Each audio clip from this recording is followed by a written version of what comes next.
Assalamualaikum warahmatullahi wabarakatuh. Hai anak-anak, hai semuanya. Bagaimana kabarnya? Semoga selalu sehat ya, selalu bahagia. Amin.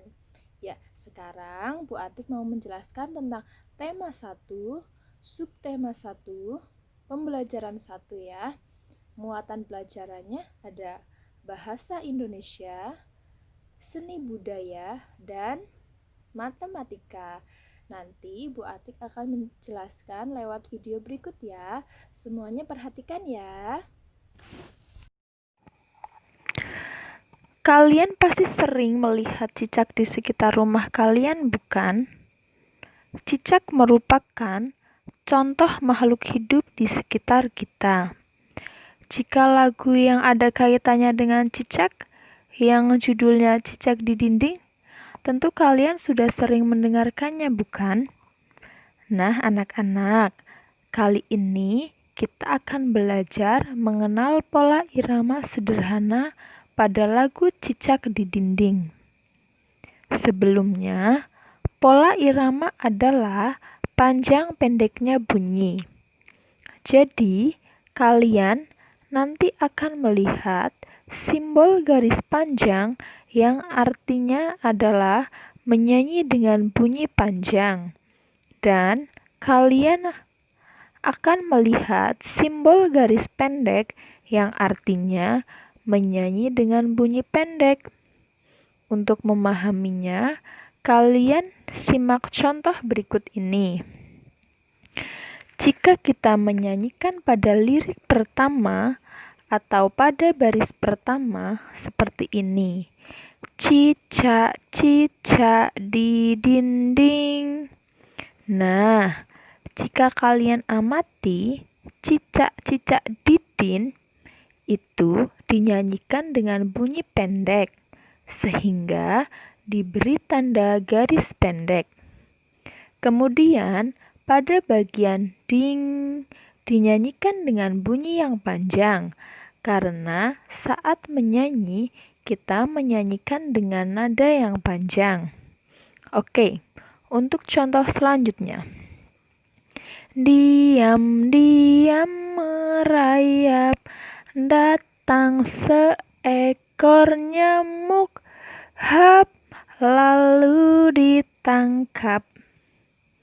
Jadi, setelah kita membuat pola irama tadi, kita dapat menyimpulkan bahwa pada baris pertama, kedua, dan ketiga itu memiliki pola irama yang sama, yaitu pendek, lalu panjang.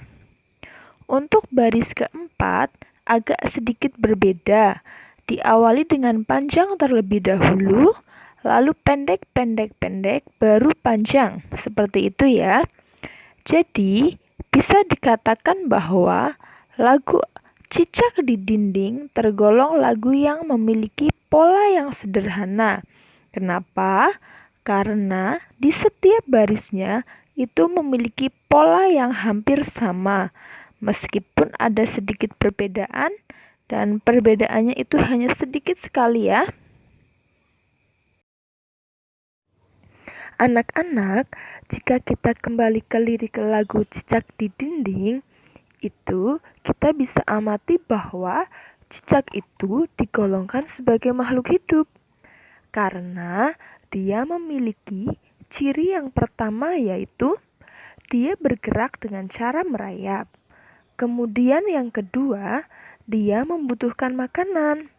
Makanannya adalah nyamuk. Lalu, apakah ciri makhluk hidup hanya bergerak dan membutuhkan makan? Ternyata tidak. Ternyata ada ciri makhluk hidup yang lain. Bagaimana cara kita mengetahuinya? Yaitu dengan cara membaca sebuah teks bacaan dengan cermat dan teliti.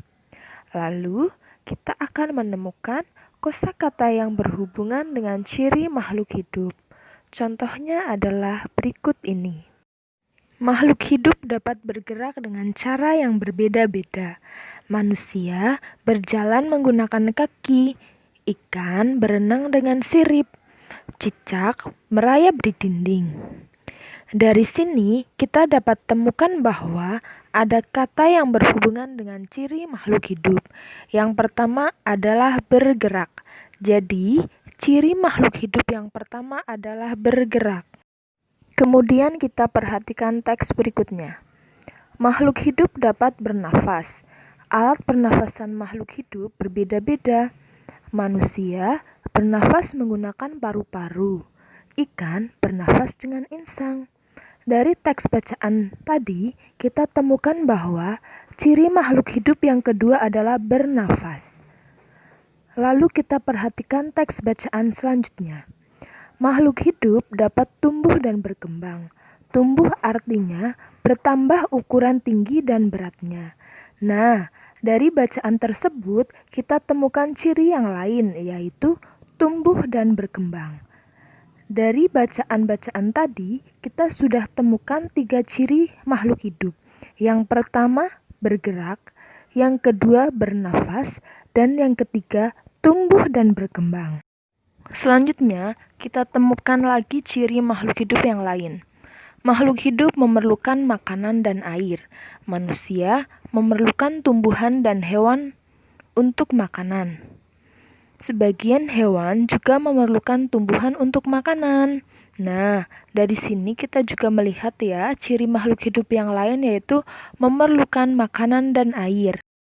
Pada bacaan selanjutnya, kita menemukan ciri makhluk hidup yang lain, yaitu peka terhadap rangsang.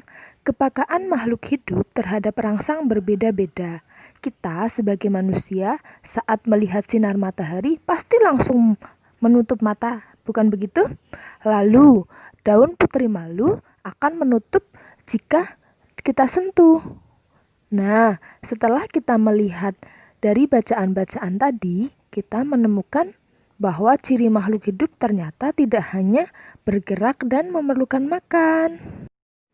Lalu, setelah kita membaca teks bacaan-bacaan tadi, kita dapat temukan ciri-ciri makhluk hidup sebagai berikut. Yang pertama adalah bergerak. Yang kedua, makhluk hidup dapat bernafas. Yang ketiga, tumbuh dan berkembang. Yang keempat, memerlukan makan. Dan yang kelima, peka terhadap rangsang. Jadi, setelah kita mengetahui ciri-ciri makhluk hidup, kita harus menuliskannya di buku catatan masing-masing ya, supaya anak-anak semua tidak lupa. Sampai di sini paham ya untuk tentang ciri-ciri makhluk hidupnya? Tahukah kalian, cicak sekali bertelur bisa mencapai ribuan loh. Nah, bagaimana cara menuliskannya? Dan apa itu bilangan ribuan? Bilangan ribuan adalah bilangan yang terdiri dari 4 angka. Di sini, Bu Atik akan contohkan bilangan ribuan ya, yaitu 4.250. Di situ terdapat 4 angka ya, yaitu 4, 2, 5, dan 0. Selanjutnya, Bu Guru akan jelaskan tentang bilangan puluh ribuan. Bilangan puluh ribuan adalah bilangan yang terdiri dari 5 angka. Contoh bilangan puluh ribuan yaitu 10.000. Di sana terdapat 5 angka, yaitu 1, 0, 0, 0, 0. Ya, jadi nolnya ada 4 ya anak-anak.